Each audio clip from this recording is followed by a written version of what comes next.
มันมีหากฟอยของต้นไม้พี่น้องต้นไม้ต้นนี้หากต้นไผ่เจ้าปะยังไงเขาก็เจ้าของดินนั่นแหละขายเขาก็อยู่กับเขาเหมือนกันขอเพิ่นอยู่เนาะเพิ่งทันล้างใส่ปลาลุงโอ้ขออนุญาตอันว่าหมักจกรุดใส่ปลาลูกเพิ่นแม่ยุ้ยเพิ่นฝากยังก็เพิ่นฝากเครื่องแล้วก็จอกน้ำบ่อแล้วก็ของใส่ส่วนโต๊ะน้ำทางแม่ยุ้ยเพิ่นก็ฝากมาให้แล้วก็กาแฟแล้วก็ด้วยน้ำปลาน้ำ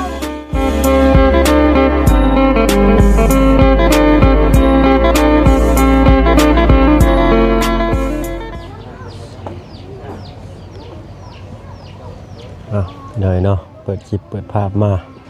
วันนี้เนาะมาเบิ่งเรียกทางบ้านน้องป๊อปปี้คนเดิมพี่น้อยเนาะเจ้าพากันอันคุดโพ่นปวกบาดนี้เนาะ เอาคักบาดนี้เนาะฮอดขั้นตอนปรับดินเนาะเบิ่งกะว่าสิชีวิตอยู่บ่ดินเพิ่นสิพออยู่บ่นี่เนาะโอ้ไผมาเส้นไหว้มีทั้งน้ำแดงน้ำส้ม สบายดีเด้อทางอ้ายไอ้หำเนาะแม่นบ่โอ้สื่อน่ารักเหลือเกินเนาะ หมู่บ้านนี่เป็นไงหมู่บ้านนี่คือเห็นนั่นว่าเป็นหยังหมู่บ้านนี่รถล่มบ่โตโอ้สบายดีเด้อสบายดีทางน้องเมฆพี่หน่อยเนาะโตเริ่มวันนี้เชียวนี่ออกเลยบ่อ้ายนี่ฮะยังเนาะขันเจ้ากลนี่ป้อข่อยกันสุดยอดเลยครับว่าส่วนบ่อนะโอ้ส่วนลำเอียงได้เนี่ยเนาะเบิ่งแม่มีอยู่ครึ่งเดียวเ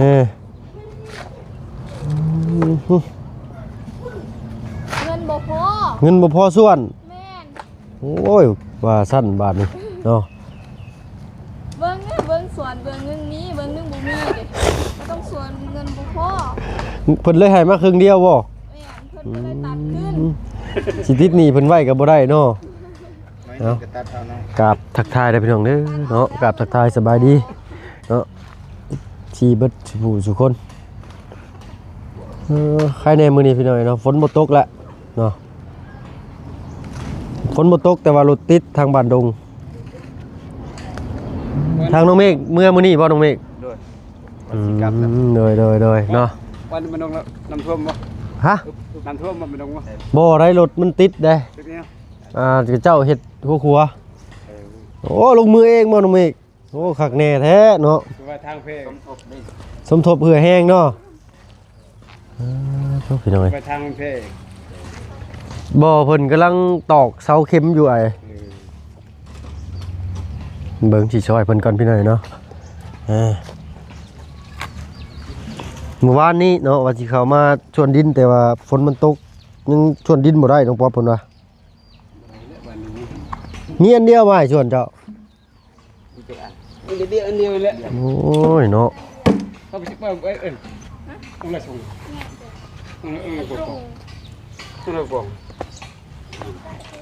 ชวนนี่บ้านจะเอิ้นได้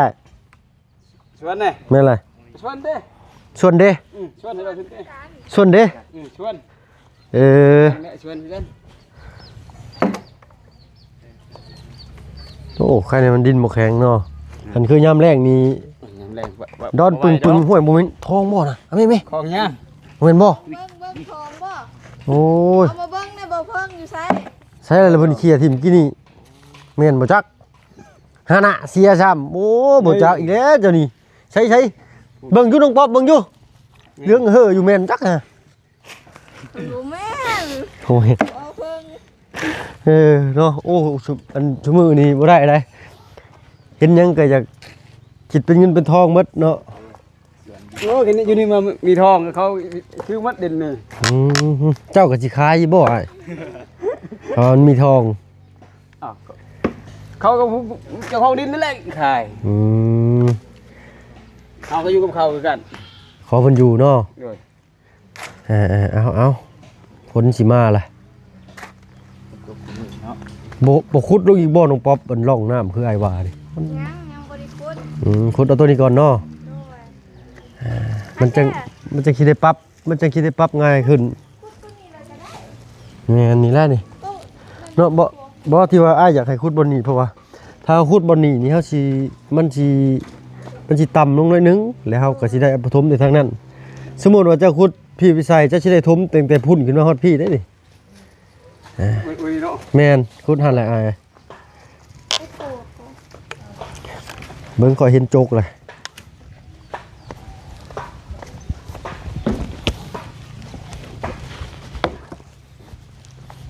ขอสินำร่องให้เด้อลองเถอะ ลองถือ ลองเบิ่งเอาเบิ่งเบิ่งเด้ออาบ่ฮอดดอกนี่เนาะวิศวกะพี่น้องบ่เป็นวิศวกรได้นี่แม่นกะเอาอย่างเดียวเพิ่งคือหันหลังใส่ปลาลุงโอ้ขออนุญาตอันว่าหมักจกรุดใส่ปลาลุงเพิ่นเด้อเพราะว่าเขาสิเพิ่นน่าสิเทว่าประมาณนี้ได้พี่น้อยเนาะอันนี้ก็เฮ็ดเป็นอีกชั้นหนึ่งนะเพราะฉะนั้นจะ10เซนกำลังดีจากพื้นบ้านนะแม่นบ่อันร่องน้ำอยู่ประมาณ10เซนห่างจากพื้นบ้านจากหน้าปูนลงไปก้ย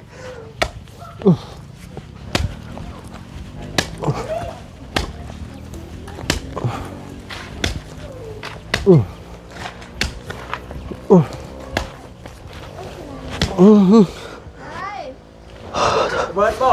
หายใจบ่ทันจะเกิดจะว่าโอ้ข่อยยังยากลูกก็ยังบ่ทันใหญ่ซ้ำบักบุญมีแล้วเจ้าเอ้ยมันเบาๆแล้วไปดูมันยังใหญ่นะตายลูกว่าตอนเขาเจ้าถอดบ่มีถอดยันมันบ่ถึงเด้เอาไม่บอกแม่นเลยเอาไปคิดว่าคันรถอีสานจะมันสิบุกมันเหยียบแตกบ่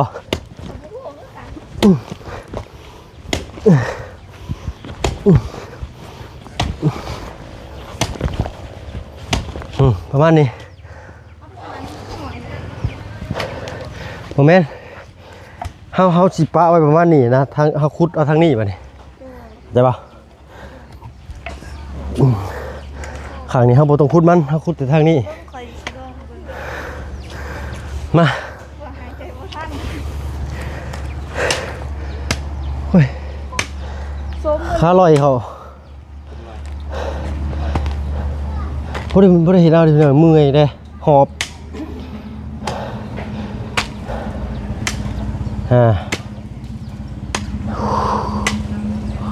ก่อนที่จะโอ้ยจะให้คอยรุ่นนี่เนาะคอยรุ่นอยู่คอยก็ได้บ่เพิ่งแตกบ่จ๊ะโอ้ย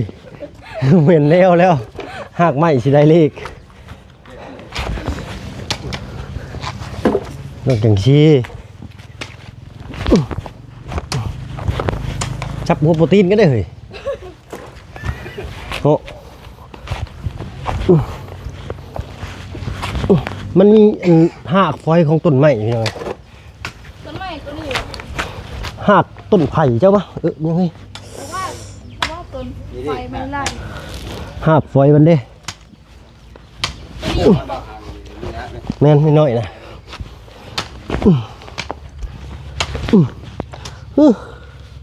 เป็นยังเจ็บตีนแล้วป่ะนี่แนวแทงตีนอยู่ได้เนี่ยขอโทษขออภัยไปลุงไอ้เนาะโอ้บ่เป็นยังแล้วอ่ะ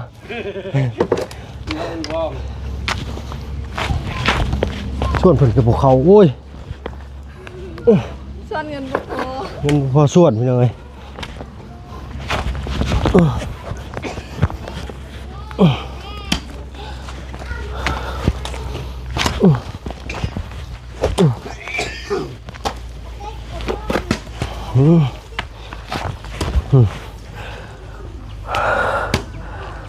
เจ็บท้องน้อยท่วงจะมาใครล้างบ่านี่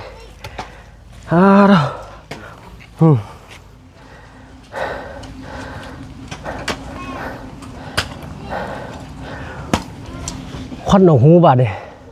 หน้ามืดเขา ใช้น้องสังเพิ่นบ่อยู่บ่ล่ะ กันจักคนไปไสเมื่อกี้ก็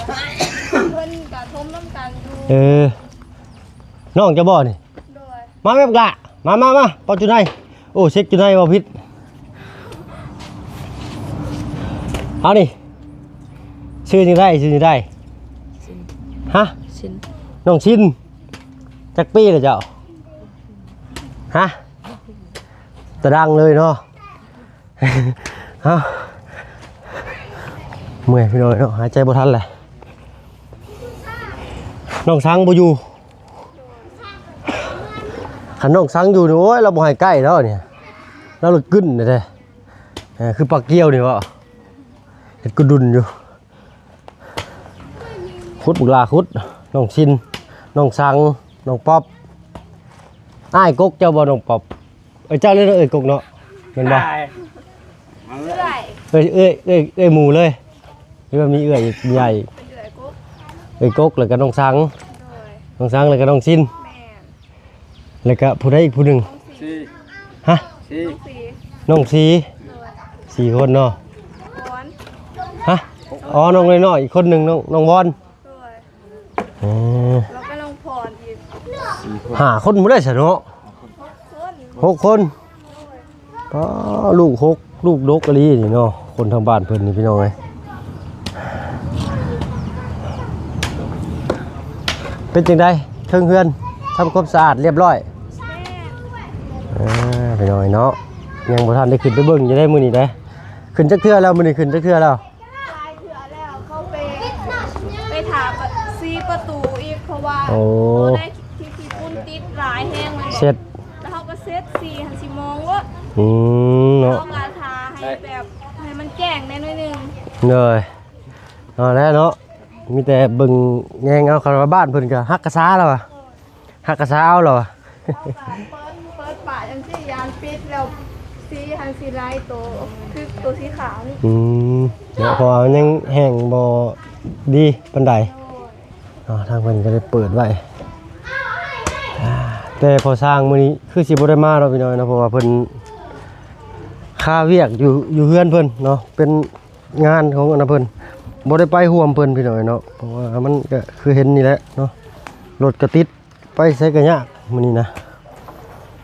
ฝนบ่ตกแต่ว่าเพิ่นเฮ็ดถนนโอ้นั่งเป็นชั่วโมง2 ชั่วโมงพู้เพื่อเพิ่นสิข้ามมาได้ น้ำท่วมบ่ เพิ่นเฮ็ดตอกเสาเข็มหูจักบ่เพิ่นตอกเสาเข็มสิเว้าได้เนาะเพิ่นตอกลักเพิ่นตอกเหล็กลงดินให้มันแข็งเพิ่นสิเฮ็ดฐานครัวเด้ เอาขัวเขาเฮ็ดขัวสำรองมันเด้ แม่นแหละ ำท่วบ่ แม่นเพิ่นเฮ็ดเพิ่นกำลังสิเฮ็ดครัวสำรองนั่นล่ะเนาะ ตรงไม้อันนั้นเจ้ายังบ่ได้เฮ็ดเลยเนาะ แม่นเพิ่นต้องมาเฮ็ดเสาต่อหม้อขึ้นก่อนเพิ่นจึงสิได้ติดตั้งพี่น้อยเนาะเพราะว่าตอนนี้เพิ่นก็เฮ็ดเป็นครัวเล็กใช้ชั่วคราวก่อนเนาะเพราะว่าช่วงนี้หน้าฝนเฮาลงไปลุบยันว่าเวลาฝนตกมาแห้งมันน้ำท่วมหั้นนะกินข้าวแล้วบ่มื้อนี้ ย่าง โธ่ข่อยบ่แม่นหยังเนาะข่อยยังบ่ทันกินก็เลยถามพอสิว่าสิมาขอปั่นเช้านำ ได้ เอาเนาะ กินบ่แกงหน่อไม้ เฮ้ยเอาแล้วเนาะเอ้ยเนาะเป็นโรคกระเพาะช่วงนี้ขอบใจหลายๆ บ่สิเอาหน่อไม้ตัวนี้แล้วแกงสุกิน โอ้ยเนาะมันก็สิใหญ่บ่ทันนะพี่น้องเอ้ยนี่ บ่หลายแห้งได้บ่เพิ่น หน่อไม้น้อยเนาะผูกคนไหนก็แม่นเป็นหน่อไม้สังไพร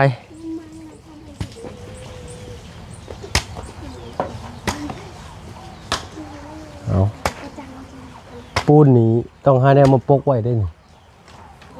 ฝนแห้งยันมันสาดถึกเดี๋ยวมันสิแข็งมันถึงน้ำเห็นทางช่องบาบุญโอ้ยเนาะได้คลองลายเลยเนาะเอาขอฟังเสียงแน่เนาะได้ของมาจากฝั่งไทยเนาะ ด้วย โอ้บ่มีแบ่งนี่บ่จากก้อน2ก้อนเนาะ อันนั้นเขาทางแม่ยุ้ยเพิ่น ด้วย ฝากอิหยังก็เพิ่นฝากเครื่องแล้วก็จอกน้ำบ่แล้วก็ของใส่ส่วนโต๊ะน้ำทางแม่ยุ้ยเพิ่นก็ฝากมาให้แล้วก็กาแฟแล้วก็ ด้วย น้ำปลาร้าน้ อ๋อปลาแดกเนาะ ำ บ้านเราเนาะ แล้วมีหลายอย่างหันคอยหันเอิญบ่เป็นเพราะว่าเป็นเครื่องปรุง เครื่องปรุงของใช้ในครัวเรือนเนาะ แม่นเพราะว่าคอยเอิญบ่เป็นเพราะว่าบ่เคยใช้ บ่เคยใช้ โดย บ้านเจ้าปกติใช้แต่บอยกับมี บอยกับมี อ่า แม่นเป็นนัวกับเกลือหั่นแหล้ว อะไรครับปลาแดกบ้านเจ้าเอิ้นได้มีแบบชื่อเอิ้นแบบแปลกใหม่บ่ บ่มีกับปลาแดกคือกัน ปลาแดกคือกันเนาะ โดยแต่ว่าสิเอิญแบบเข้มนิดนึงคือปลาแดะ ปลาแดะ โดย ปลาแดะพี่น้อยเนาะ โดย เอา แล้วก็มีหลายอย่างมีกาแฟจอกแล้ว เห ก็ นื่อย จอกน้ำมีหลายแห้งแล้วก็มีถ้วยมีถ้วยแม่นแล้ว เหนื่อย งามแห้ง เอาพอดีแล้วตอนรับขึ้นเฮือนใหม่แล้วน้องป๊อบเนาะ โดย โอ้ยยินดีนำหลาย โดย ๆจะหน่อยมือไทยได้แล้วบ่มือได้มือในยามขึ้น อ๋อ บ้านใหม่ใส่ยางงามเลยบ่ ยังบ่ฮู้คือกันมีแต่ทาฝนเบิดก่อน ถ้าฝนเบิดก่อนเนาะ โดยเพิ่นบ่เมิดจังซี่ก็ยากนะคะแบบสิใส่แบบเต้นบ่แถวนี้ก็ย่านเขาเจ้าอยู่บ่ได้ โอ้มีเต็นท์เนาะ ก็เต้นกลางธรรมดาแล้ว เอาไปธรรมดาเอาน้องๆ โด เนาะ ย มียังมีบ่เนี่ยสู่เพิ่นกิน ก็บ่ฮู้คือกันมันแรงเป็งนัวนี่แล้ว เนาะได้ปลาแดกตึงนัวก็ได้มันเลยจะหาปิดอาหงในต้นนั้นมาตำสู่กินเนาะ โดย สามีซั่นซะตัวหมองตัวไม้แท้นี่แป้นเบิดข่อยว่าบาทนี่ บ่เหลื เอา อ หยอกน้องเพิ่นนิดหน่อยเนาะ โดย เบิ่งกันตื่มอีกเนาะว่าสิมีหยังเจ้าบ่ใส่เกลือปึกละ ลื่นเพิ่นบอก แม่นเจ็บได้ฮะเป็นไงดอกวัยรุ่นเลือดร้อนเนาะ ข่อยว่าส่วนและสิบ่อยู่แล้วฮะแขวจนเหี่ยนจนมองเบิดว่าคือข่อยนี่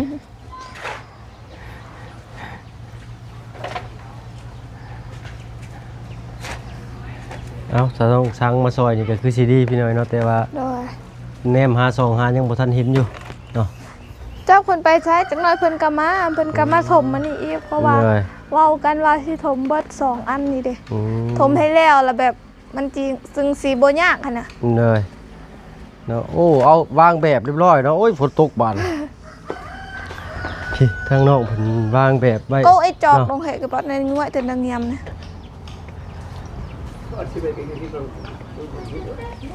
ทมไว้ถ่าสร้างดีแล้วพี่น้องเราเตรียมการไว้เนาะถ้าว่ายังบ่ทันได้เทก็คือสิเหยียบไปเหยียบมานิดหน่อยเหยียบไปเหยียบมาก็แจบแล้วอันนี่ก็ดินแน่นนั่นแหละเนาะ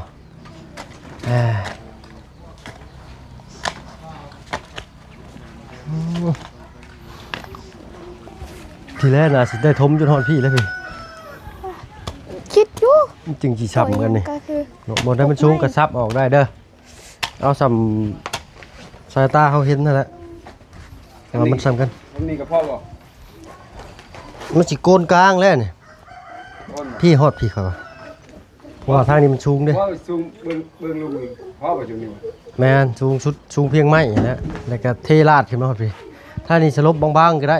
เนาะทางนั้นเอานาไปนั่นแหละนาจนชุดไม้อยู่แล้วบันไดก็แน่นหนาดีอยู่เนาะบันไดเนาะเพิ่นมาก่อให้ใหม่แล้วพี่น้องมื้อนั้นเบาเพิ่นย่างลงมาเหยียบ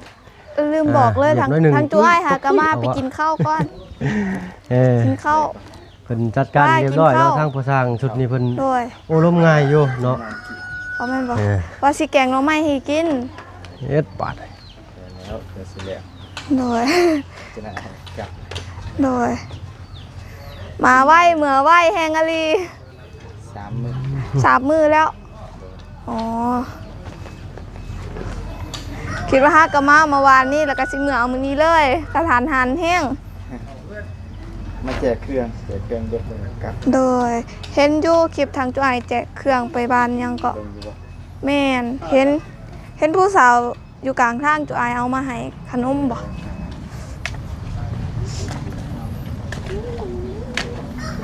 ขุดออกมาประมาณพี่ก็ได้นี่เนาะ หอนมาหอนนี่เลยบ่ แม่น ป้า ดินเยอะมันจึงขุดขึ้นใส่หันหลายเด้ อ๋อเขาบอก ถ้าสั้นเลยมันน้ำสิญาติมันท่วมเฮือนเจ้าเอานะเป็นห้องใหญ่แล้วขุดตรงบ้างออกมาความลึกน่ะได้ละเนาะลึกหลายก็อย่ามันเป็นหงน้ำสิบ่ไหล โดย โอ้มื้อนี้น้องป๊อปอันแห้งดีอีหลีเนาะเป็นน้ำมันว้าวยืนให้กำลังใจ แซวน้องเพิ่นเนาะ โดย โอ้ยขออนุญาตทางน้องเมฆเด้อเนาะแซวใส่น้องเพิ่นเนาะบ่เป็นหยังตี้น้องเมฆเนาะแท้อายุรุ่นราวคราวเดียวกันได้พี่น้อยเนาะแต่ว่าในนามสะพานบุญเพิ่นทีมงานน่ะนะเนาะเอิ้นเพิ่นว่าน้องเนาะน้องเมฆว่าซั่นซะเนาะอ้าวสุภาพบุรุษเข้ามาแล้วมาพี่พึกละใส่รถนี่มื้อนี้สิให้สิทธิ์พิเศษครับแมคโครเด้ออันนี้แมคโครน้ำเอื้อยเจ้า นายจัง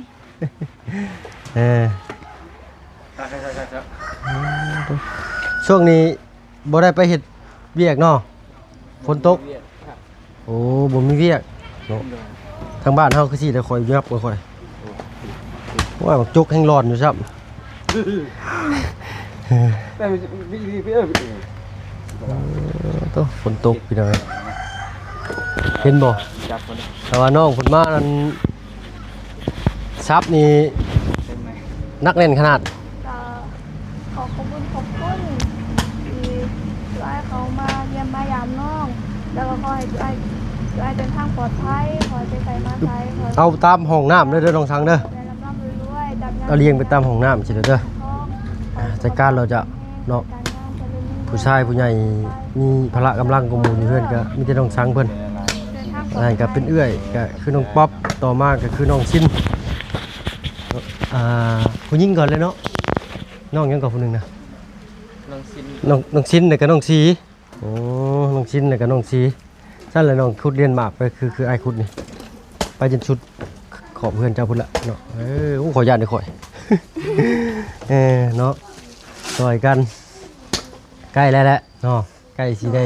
ขึ้นเพื่อนใหม่แล้วน้องป๊อปเนาะ โดย เอาพอดีเลยเนาะทางผู้ใหญ่ใจะดีทางฝั่งไทยเพิ่นก็